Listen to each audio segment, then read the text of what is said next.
When I found an HOA security car blocking my driveway over fake violation claims, I never imagined uncovering a secret that would dismantle their corrupt reign. What would you do if you held the legal power to dissolve an HOA terrorizing your life? Comment below where you're watching from. I was late for a critical work presentation when I saw it, a white sedan with Maple Grove HOA emblazoned on the side, parked across my driveway. My pulse spiked. This wasn't the first clash, but today felt different. With 20 minutes to reach downtown, my boss's warning echoed. Be there or forget the promotion.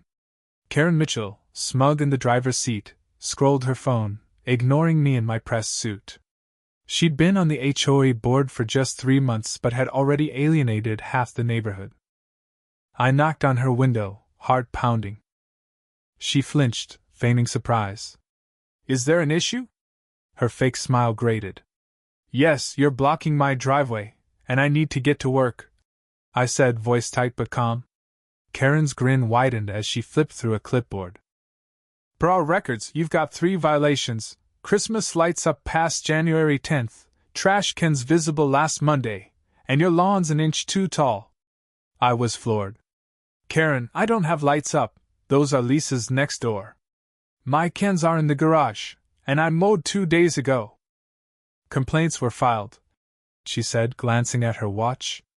Discuss it at the board meeting next Tuesday, 7 p.m. My phone buzzed, my boss demanding my ETA. Karen, I have a meeting. You can't trap me here. She didn't look up. Per HOA Bylaw 6.2, security can restrict access during investigations. Then I noticed, her security vehicle was just her Honda with a magnetic sign. I started recording. So, you're officially HOA security? I asked, zooming in. Of course, she snapped, basking in her power. Got licensing for that? Her smirk flickered. That's confidential. Impersonating security is illegal here, I bluffed, watching her flinch. Are you threatening me? She shrieked. My cousin's tight with the sheriff. I checked my watch, 15 minutes left.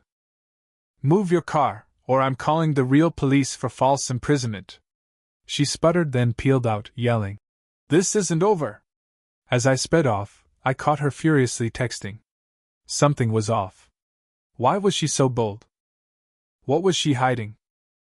I barely made my presentation, but my mind was on Karen. That evening, I dug into Maple Grove's HOA records online. What started as a quick search turned into a midnight revelation. Thunder rumbled as my screen glowed, revealing a bombshell. The HOA's incorporation had lapsed 4 years ago when the old board skipped renewal filings. Every fine, rule, and threat since was void. My hands shook. I almost texted everyone, but stopped. Karen would shred evidence if tipped off.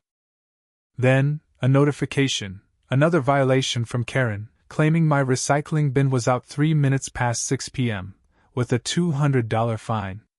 I grinned, knowing her empire was crumbling. At midnight, my doorbell jolted me. Through my camera, I saw my neighbor, Mike, sitting in his wheelchair. I let him in. Sorry, he rasped, handing me papers. They're fining me $600 for my lawn. I've been in the hospital for 3 weeks, and Karen's car kept blocking my lawn service. He had 5 violation notices, one threatening a lien on his 25-year-old home. Seeing this veteran broken by Karen's cruelty flipped a switch in me. I showed Mike the lapsed incorporation. His eyes widened. Then, researching his property lines, we found Maple Grove's 1996 boundaries excluded his lot and 4 others. Karen was bullying non-members. The next morning, I skipped work and hit the county records office. Clerk Doris, sharp-eyed, helped me pull HOA files. Oh, sugar, she said, peering at maps. These boundaries are nonsense. And this notary stamp? Fake. We found forged signatures, mismatched dates, and unfiled permits. As I left with certified copies, Doris warned, watch your back. HOA folks get nasty when cornered. Driving home, I spotted Karen's car tailing me. I diverted to the police station, and she veered off.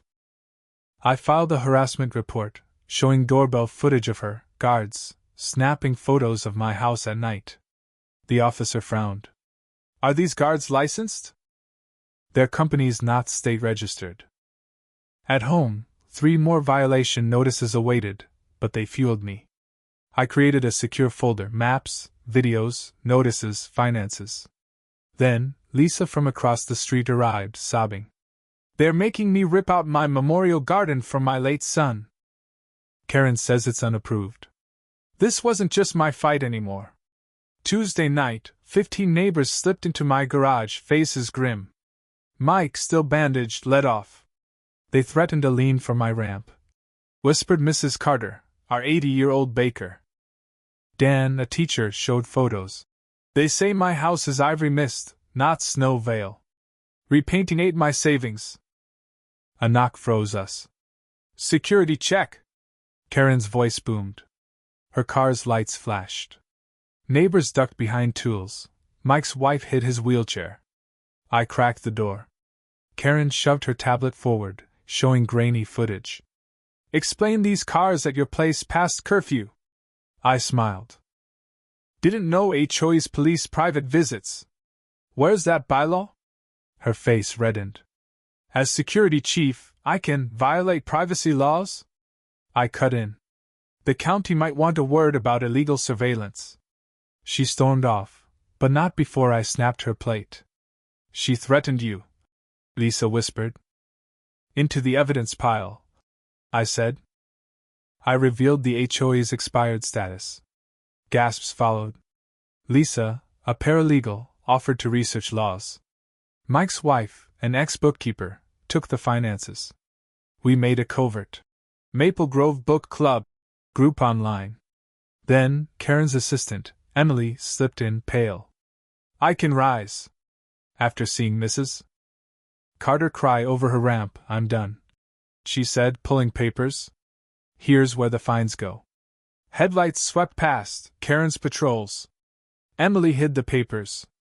Meet me at the park tomorrow at noon. I'll show you everything. That night, my camera caught a figure near my prized maple tree, glinting blade in hand. My power cut, my screen went black. Heart racing, I clutched my evidence. At Karen's desk, I slapped down proof of the HOA's illegality. Her face paled, but her eyes turned feral. The next morning, my door was plastered with violation stickers, my mailbox, doormat, even my kid's birdhouse, all unapproved. Karen's goon, Greg, parked outside, headlights blazing into my room until 3 a.m. Neighbors grew scared. Lisa avoided me, and Mike texted only at night. But I kept digging at the county office. Doris saved files, muttering, most folks just cave. Then, the gut punch. My dad's 40-year-old maple, my daughter's treehouse tree, was felled, a notice citing unauthorized landscaping. Photos of my late parents' wind chimes lay shattered.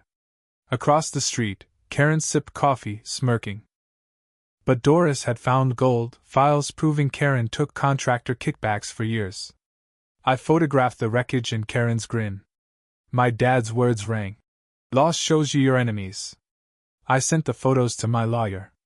The HOA meeting would be explosive. At the emergency meeting, Karen sat regal, gavel in hand. Emily fidgeted oddly. I stood, voice steady.